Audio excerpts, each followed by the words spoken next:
it's like a drop in the puddle for extra ab training. Like right now, I have ravioli abs.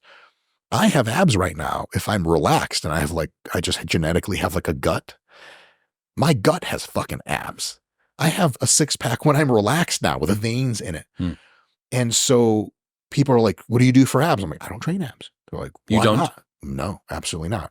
When I transition away from bodybuilding in a few years to try and become really, really good at jujitsu, good for my purposes, not anyone else's. I suck in general.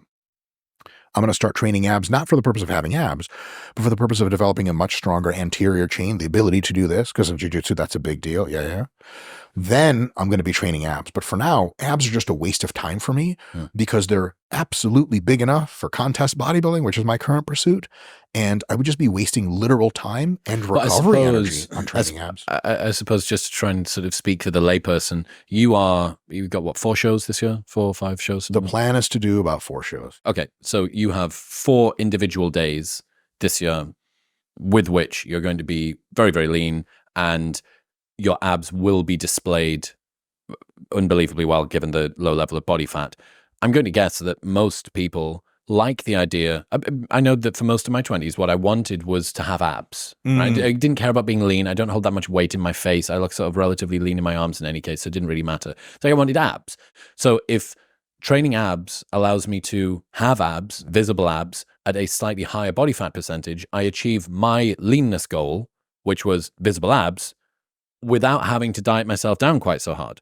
Brilliant. I'm going to say right now, first of all, that works, and I encourage people to do it. Second of all, they should do it conventional resistance training approaches. Exercises that work, full range of motion, lengthened exercises. For example, one of the best ab exercises, and there's tons of them, is the ab wheel, the rollout. Fucking brutal. And it really tenses your abs at long lengths, which grows them like crazy. Isometric work for the abs generally isn't that great. So I would say if you want that, train abs, train them 2 to 4 times a week. Essentially train them right. Don't train them as a special group. Because people say about like, how do I get my biceps bigger? And I was going, like, how do I get my abs bigger? Like, same shit, motherfucker. But lastly, what I would say is the effect on how visible your abs are versus your body fat is very small. So you're not going to see your abs at 22% body fat and give a shit how big they are. Realistically, they just don't get that big.